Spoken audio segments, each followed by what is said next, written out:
Do you ever feel like you're doing it all alone? You feel like you lack support?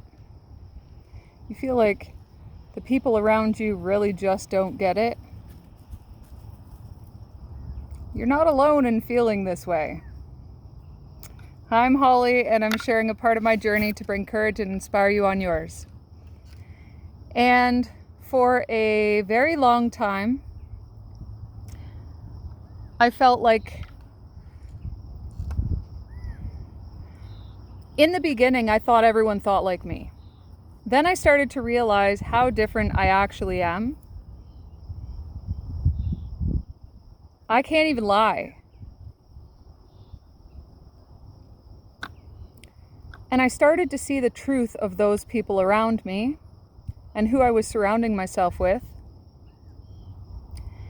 And then I'd see people that I'd meet along the way and how the lack of value in their words, the lack of follow through. I became the observer, as I always was, and started energetically distancing myself from people. Even when they were still in my life, I would energetically distance myself. 2020 came around, and due to the difference of opinions and perspectives I had compared to other people I had known over 20 years, they would attack me and either delete and block me, or I would just remove them. There was no intelligent dialogue. There was no questions asked. There was simply attacks. And this is after my real estate career was attacked, defamation of character, slander and libel against my name, and everything in my life, everyone, every community, everything in my life attacking me, just trying to break me. Along with 2020 bringing vision for those with the eyes and ears of their heart open to see the facts, and the lack of critical thinking and common sense that the majority of people had. I felt very, very alone. Even though I found people along the way with the similar perspectives and perception of what was really going on. And I felt alone. I felt unseen. I felt unheard. I had felt that for a long time though, prior to 2020. I felt like no matter who I had within my close quarters, they were never going to support me how I needed it. So I had to make the conscious choice of walking away and heading in the direction that I knew I'd be valued. Even though I had no idea what that was going to look like, other than I knew my value, I knew how I should be treated, and I knew that there was much better out there. A community that's supportive, family that's supportive, people who will cheer for me as I always cheer for everybody else. People who would want me to succeed how I've always tried to help everybody else succeed. We all have different purposes. We all have different journeys. You could never walk a mile in my shoes, just as I could never walk a mile in your shoes. And I would never try. Your journey's for you, my journey's for me. And yet people place themselves in competition with you. And when you feel that alone, what do you do? Because I know I'm not the only one. So what have you done, 444, when you felt that alone, unheard, unseen, unrecognized, unsupported, a lack of all the above, a lack of any bit of recognized value, what did you choose to do? Did you choose to continue in that area which was unfulfilling? I chose to pray. And I ran away from the church when I was 12. Something didn't sit right with me and I ran away. I was 12 years old and I ran. I walked out of the church and I ran all the way home, which was like way on the other side of the town. I have no idea how long it took me. I ran away from church.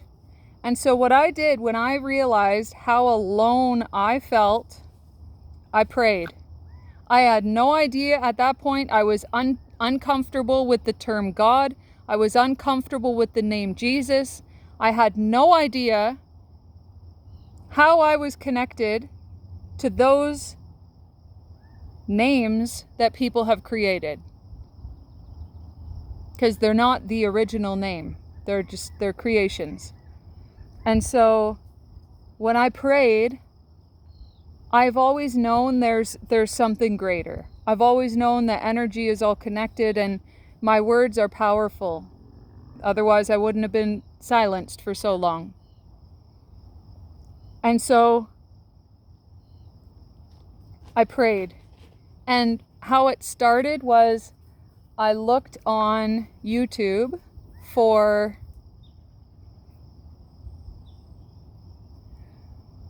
prayer for, it was something about prayer for demonic removal or prayer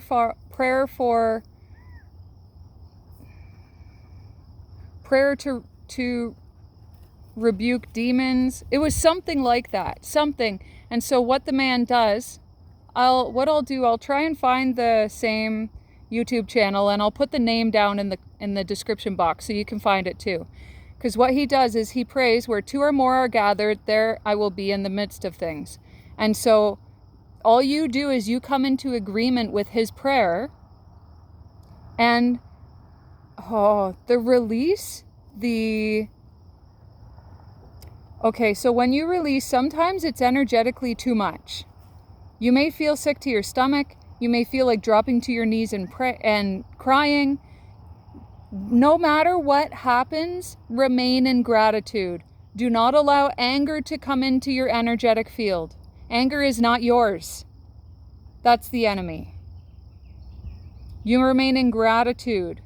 You're still here. You're still alive. You've made it out. You just need to find the direction that you need to go now. And so these prayers are what saved me, one of the things, from feeling so alone. I felt like I was carrying my cross. I felt like the weight of the world was on my back. Like it was super, super dark, the attacks against me. No matter what you believe, no matter what your thoughts are on how this whole thing works, your voice is more powerful than you know. Your intentions are more powerful than you know. You don't have to believe in God or Yahweh or whatever the names they want to use. You don't have to believe in Jesus.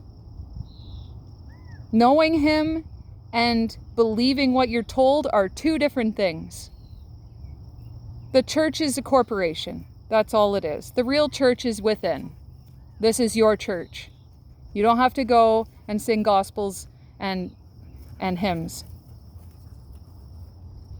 Although I'm not saying that's a bad thing.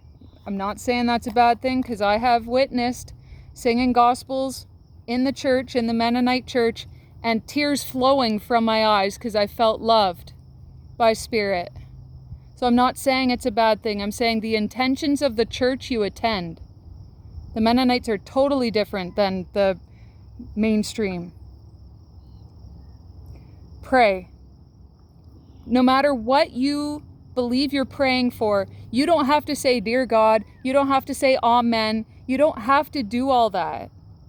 Your intentions. Remove the spirit of lust from my energy. That's a simple prayer, which will help remove your disconnection between men and women. Lust is Sexuality is why men and women can't be friends.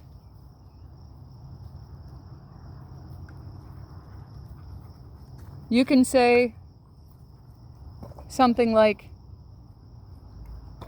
I forgive my mother and father. I know they only performed as my parents the best that they knew how. They carry their own traumas, and I release them from the burden of pain and guilt and shame that they feel for how they raised me and where they lacked in their mentality of what I needed.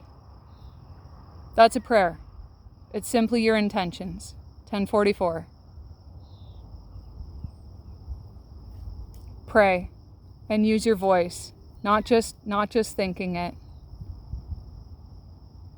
Pray. The reverberation of your voice throughout your entire body heals you. First of all, vibration heals. When you've lost your voice, when you are unable to speak, you're unable to heal yourself. Singing, I'm getting full chills right now. Singing is a huge way to heal yourself as well. These reverberations send out into the ethers, they send out to the community, they send out to wherever you are. They send out across the world once you really understand energetic